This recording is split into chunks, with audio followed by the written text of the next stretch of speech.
Hey guys, IAQ Josh here with yet another video. Today we are going to be talking about how to deal with water and mold damages within your property. And to make things simple, we're going to talk about 5 factors. Only 5. That is this covered by my insurance company? Does it require emergency mitigation services? Do I need a qualified and licensed mold assessment or mold testing contractor? Alternatively, do I need a qualified or licensed mold remediation professional? And ultimately, once this service is done, do I need a post-remediation verification or some means of measuring the success of the services performed? So if the answers to these questions are, I have no idea, wonderful! You are a prime candidate to continue watching this video, so let's get started. All right, so before we jump into answering these questions, let me first take a few moments to introduce myself, which will then give you a better idea of who you're dealing with and my background. For starters, I am licensed by the state of Florida as both a mold assessment contractor as well as a mold remediation contractor or mold remediator. I have been licensed since these laws went into effect, which I want to say was sometime around 2011. I do have experience prior than that. I've been in this industry for, I want to say, going on 15 years now, since 2006. So yeah, 15 years, time flies. I currently have a CIE designation with the ACAC. A CIE designation is a Certified Indoor Environmentalist. And as a CIE, I spend most of my days performing the combination of mold assessments, indoor environmental consultations, and you're looking at it, creating YouTube content for the general public, business owners, consumers, etc. In addition to performing mold assessments and indoor environmental consultations and the like, I do have an amazing team that handles our day-to-day mold remediation services. So I am still privy of updated information when it comes to modern day mold remediation practices, modern day interactions with insurance adjusters, independent adjusters, and the sort. All right, so getting into number 1. Is this covered by my insurance carrier? Unfortunately, I can't tell you that, but only because I'm not qualified to do so. However, a licensed independent or public adjuster, or even someone like your insurance agent who sells you insurance, should be able to tell you whether or not what you are dealing with is something that the insurance carrier would consider sudden and accidental, and ultimately extend coverage to. What I will tell you, based on my experience, is that more recent water and mold damages tend to be covered by insurance carriers than, of course, anything that is long-term. One could make the assumption that the insurance carrier may look at long-term damages as neglect on the property owner's part. So keep that in mind. If this is something that you've been dealing with for quite a while, you may not have the luxury of filing a claim on this. Ultimately, you would need to speak with a licensed insurance agent or adjuster to determine if you do have the appropriate coverage for what you're dealing with. Moving along to number 2, do the matters at hand warrant emergency mitigation services? Unfortunately, without me actually seeing what you're dealing with, there's no way for me to know. That said, if you're dealing with a more recent leak, chances are pretty good that you are going to require this type of service. So what are emergency mitigation services, also known as EMS?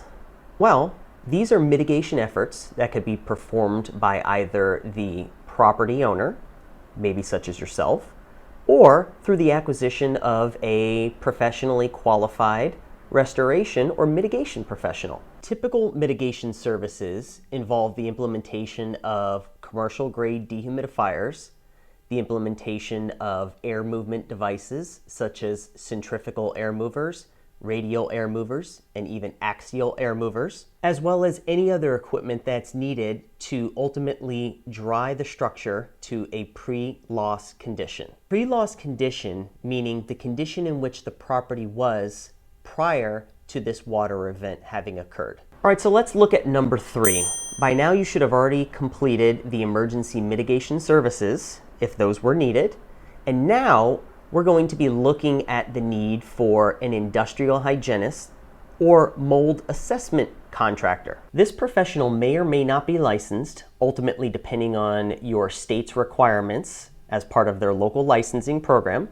However, this individual has already proven to be competent and capable of performing both a thorough visual inspection of your property, as well as they have the know-how and the ability to procure mold/fungi related samples, such as air or spore trap sampling, surface sampling, and maybe even dust sampling. And while sampling is not a mandatory part of the mold assessment process, this can be a very beneficial way of acquiring analytical data which an assessment contractor may use to further support their hypothesis. The final component of the mold assessment process is a detailed report that is put together by this industry professional, intended to provide clarity on all of the findings during this assessment phase, as well as to provide corrective actions in the form of a mold remediation protocol. Now, the mold remediation protocol is one of the most important parts of this process,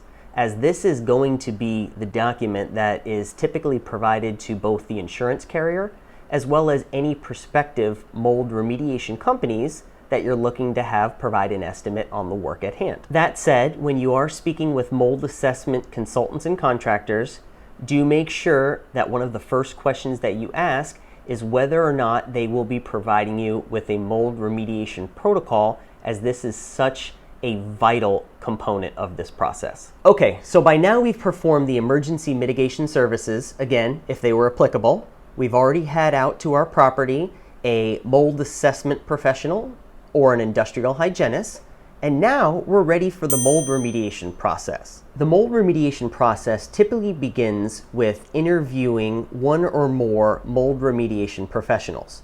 Again, depending on the state that you live in, these professionals may or may not be licensed, but like with the mold assessment contractor, they should certainly be qualified to perform the services that they are. Given that you have a mold remediation protocol, all of these bids should be relatively similar in workmanship that's being proposed. However, the varying factor may be the cost.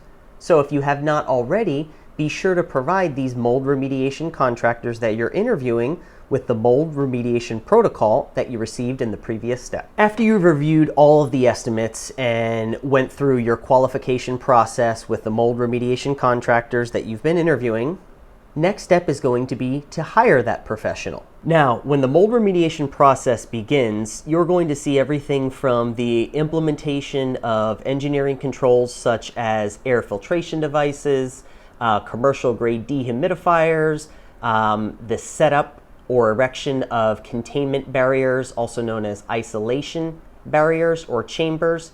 All of this is part of the initial planning phase of the mold remediation process, and ultimately what is needed to control the environment. Now, depending on the magnitude of the mold situation at hand, average mold remediation timeframes can be anywhere from a couple of days to a couple of weeks or even more.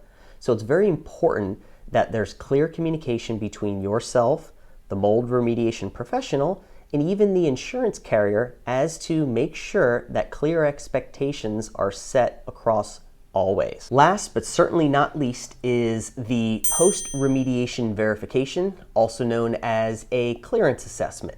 Now, in most situations, the company that comes out and performs the preliminary mold assessment service, this is, of course, the company that's provided the mold remediation protocol. This is often the company that comes in post-remediation, meaning once the remediation services are done, and performs that follow-up examination. As part of this examination, a thorough visual inspection of the work performed will be conducted, as well as potentially the acquisition of an additional set of mold/fungi samples. Now, as with the prior assessment, Samples are not mandatory for this service either. However, they do assist in providing us with that analytical data that we spoke so highly of before. Ultimately, depending on the level of cleanliness of the environment where the mold remediation services took place, as well as the results from any mold sampling that was performed, there would be a conclusion drawn by the mold assessment contractor to determine if this post-remediation verification, also known as a PRV, is considered to be successful. In the event that a post-remediation verification failed, the hired mold remediation company would often come back in at no additional cost to the client and address the concerns at hand. Assuming the post-remediation verification to be considered a success, this would now conclude the mold remediation services process. And there you have it. We've concluded covering the 5 topics at hand. As always, if you have any questions, please feel free to enter them in the comments section below. If you loved this video, give me a huge thumbs up. To see more videos like this, be sure to subscribe to my YouTube channel. Until the next time.